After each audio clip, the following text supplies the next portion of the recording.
an ordinary Sabbath afternoon. I was sitting in a church at a youth meeting with several hundred young people for an afternoon program. We'd been singing and Jeff Braunfeld was up the front and he asked us to kneel in prayer. And as I was about to kneel, I could hear something in the distance. It sounded like a siren, or two sirens, or something odd. And as we were praying, the siren got closer, and closer, and closer, till everyone was starting to raise their heads, and Jeff kept on praying.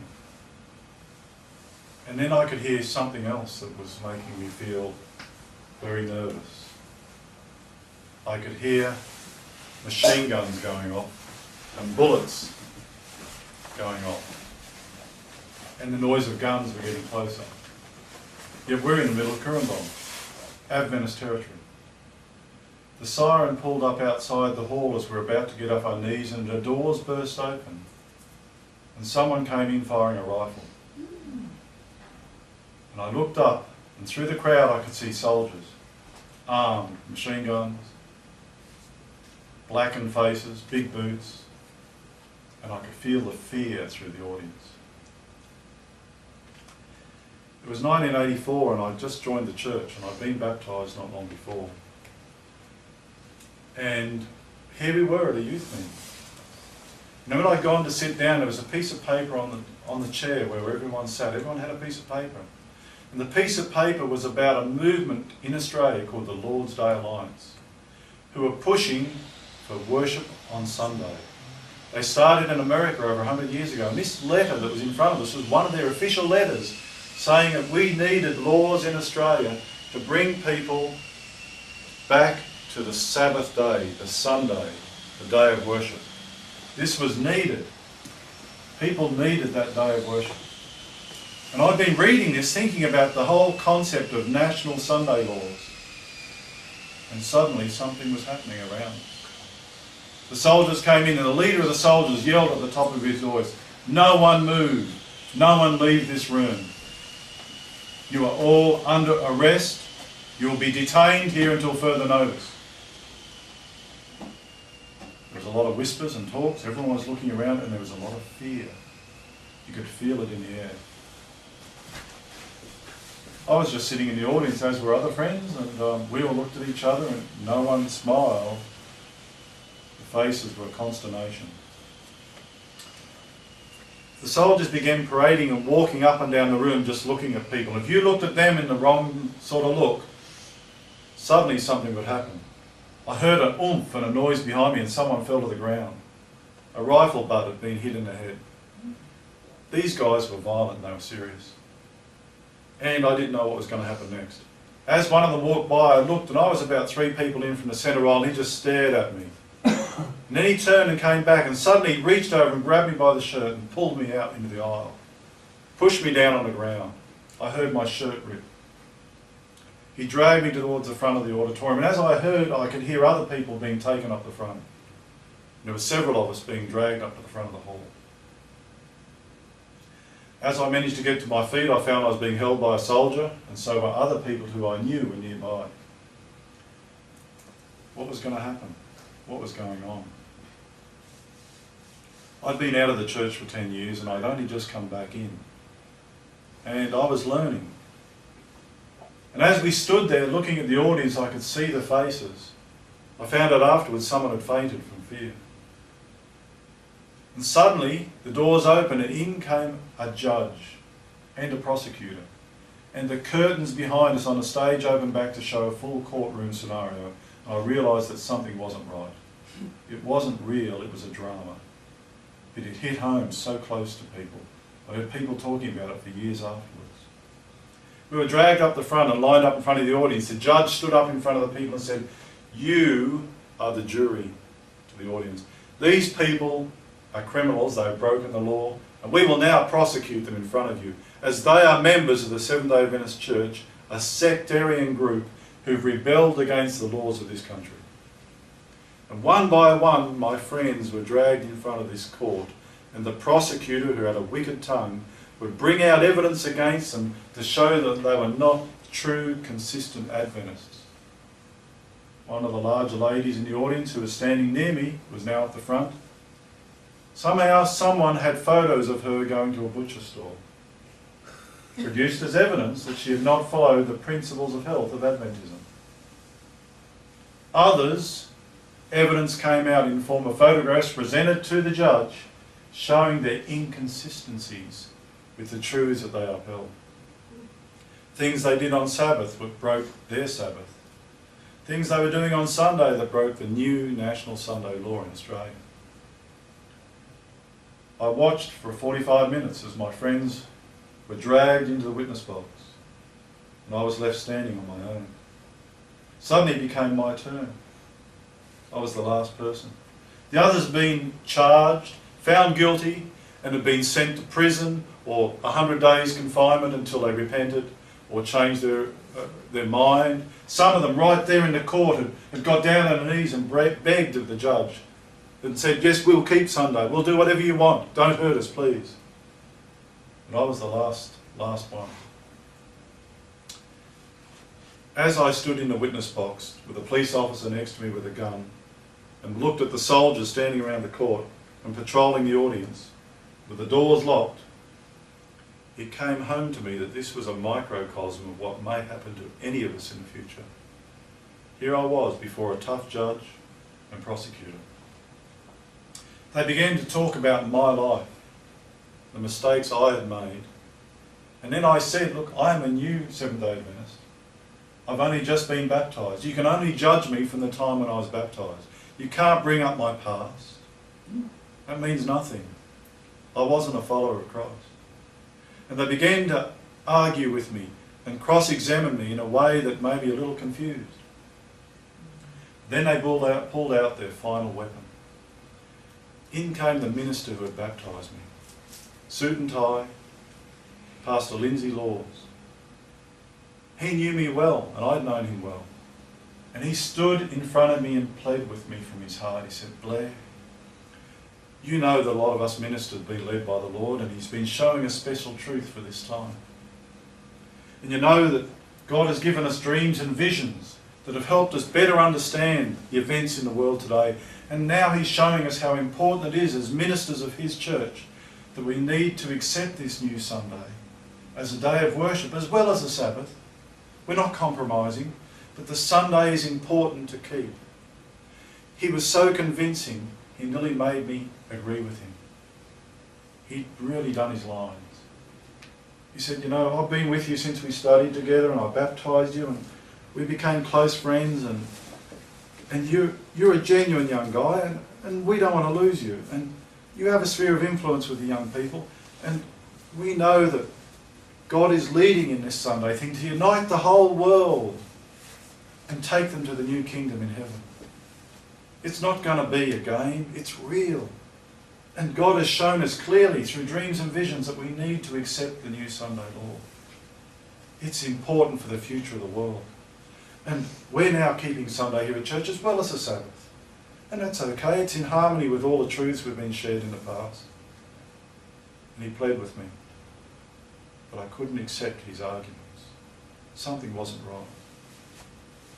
And as I said no, I gave my case from Scripture of why I would uphold God's Sabbath, and only that Sabbath, and not a man-made Sabbath, the judge started to get angry. The prosecutor started to get abusive. Suddenly the policeman next to me was bashing me. And suddenly a hammer hit a gavel, and they bring down judgment upon me. The judgment was quite simple. I was to be executed. There is a witness to other Adventists to make them realise that this was a life or death issue and that we needed to change our understanding of things because God had shed more light on our path.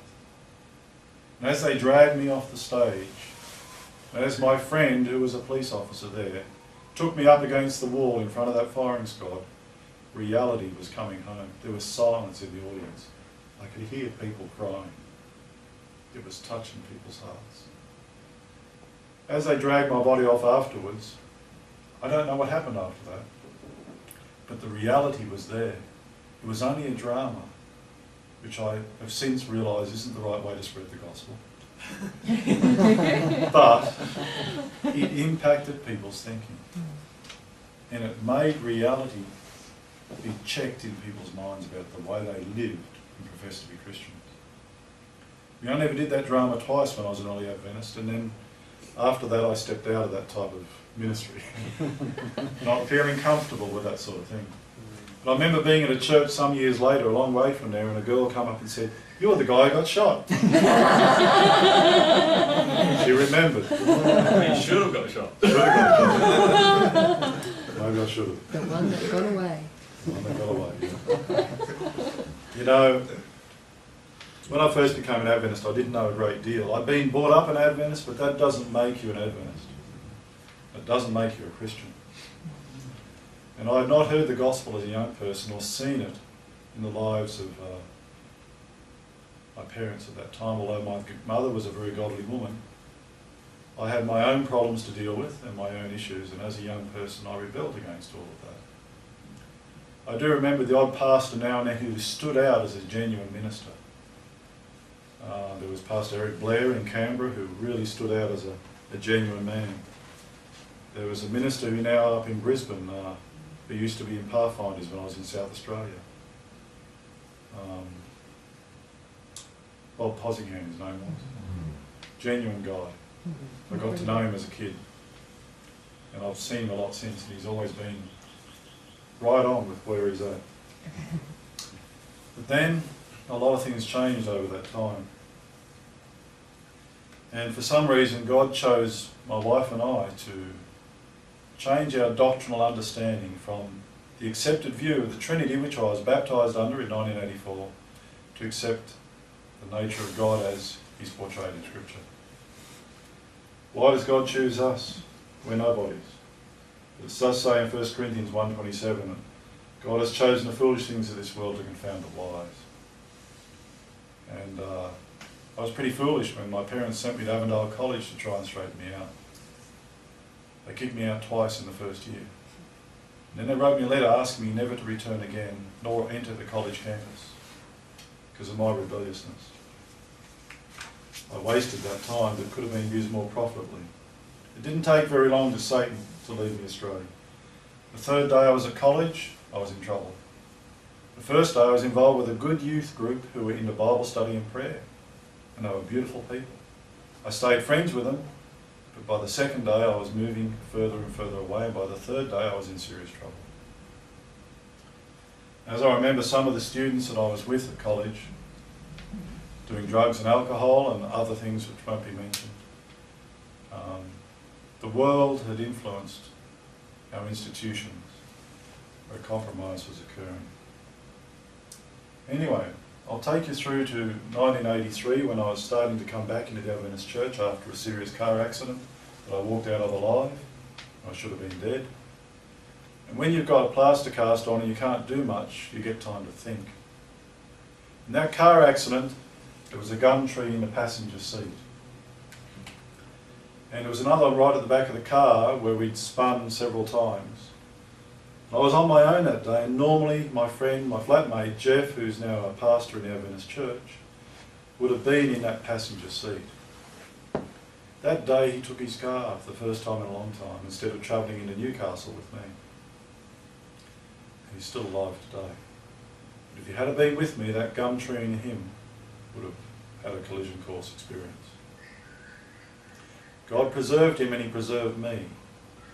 But over that 3 weeks when I had nothing else I could do but think and pull my car to pieces with one arm, I was able to think a little bit about Christianity and what I should be doing with my life.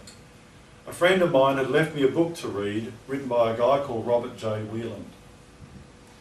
And the next year in 1984, Whelan came to Australia for the first time, and by then I'd met the Jacobson family, Craig and his brothers, knocking on that door and looking up at 3 tall guys standing there. And I joined them and helped with the printing. I was learning a bit about printing, and when Robert Whelan came out, I went to hear him. His book had brought me into the church. And it had opened my eyes to something that as a child I'd always been critical of, the church. It had helped me understand what Laodicea was and what the term meant. And that book had given me a different attitude towards Adventism, which is why I've gone back to church. The first day I went back into the church with a friend off our motorbikes. We hadn't thought about dressing up or doing the appropriate thing and getting there on time. But as we walked up the steps of that church, my friend saw the girls there in the wrong, inappropriate clothing, and he whistled and said, "Hey, look." And the man on the door saw us coming. And when you see two guys in leather jackets and jeans who make a bit of noise and look like they're there for a good time, his reaction was, "Let's just stop them here and ask them to leave before they create any more problems." So he did ask us to leave, and the whole church heard us leave that day, because my mate Clive could swear better than any other trooper. And he'd only come because I'd asked him to. And he was under conviction, but he never went back to a church after that day. You know, how we treat people and how we perceive people, we need to be more considerate and more open. But I did go back, and I kept on going back. But one of the first books I received after that was a book called The White Lie by Walter Ray. Someone said I needed to read it, and when I read that book I started questioning everything about Adventism as I was coming back in after many years of not being in the church. So I went and studied out that book and checked its sources from the Ellen White Estates Library. I was able to see and discern that Walter Ray had not done his homework or his research on the spirit of prophecy. And that gave me a good foundation to come back into the church. Because that book was so poorly compiled and written, I could see that his whole argument was flawed at every level. Because he accused her of plagiarism and every other thing under the sun, but it was just poorly done. And that gave me a good foundation because I understood and believed in the spirit of prophecy. As I went to all of Robert Whelan's meetings, it gave me a whole understanding of the gospel I'd never heard or seen before. After my baptism, I just wanted to share with people. So I ended up on the streets of Sydney street witnessing with a group of young people who were trying to street witness. And I knew nothing, but I got out there and we had a great time meeting people. And when you meet people who are in serious need of help and have heavy questions, you have to start to study very quickly. You have to find out what the truth is as fast as possible. So I was forced into starting to study the Bible. A year or so later, or a year or two later, we started an independent ministry ourselves to create the right type of literature for the streets of Sydney. The Adventist Church didn't have much that was designed for the man on the street. In fact, two of the brochures we printed, Science Publishing came to us and asked if they could reprint 100,000 of each of them, because they realised they didn't have enough literature suitable for the streets or letterboxing.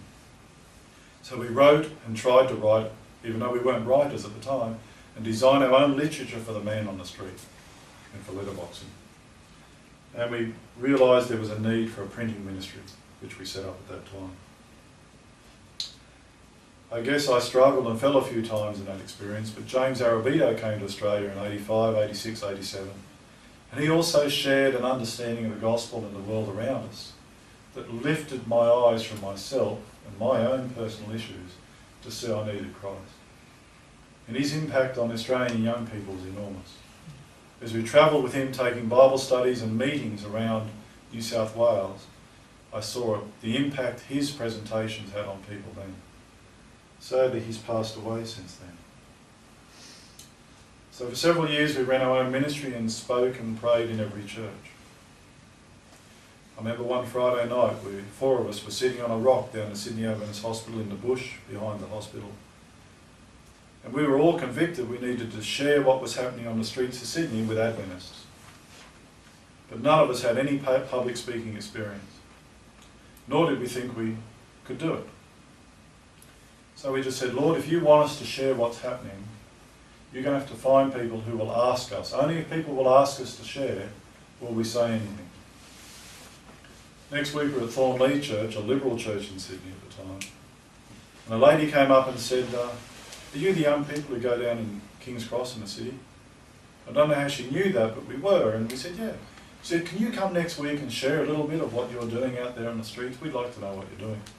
We were speechless at the time. We didn't know what to say because we'd only just prayed about that the week before. So we sat down with an old manual typewriter and typed up word for word what we were going to say, because we had no idea how to do it otherwise.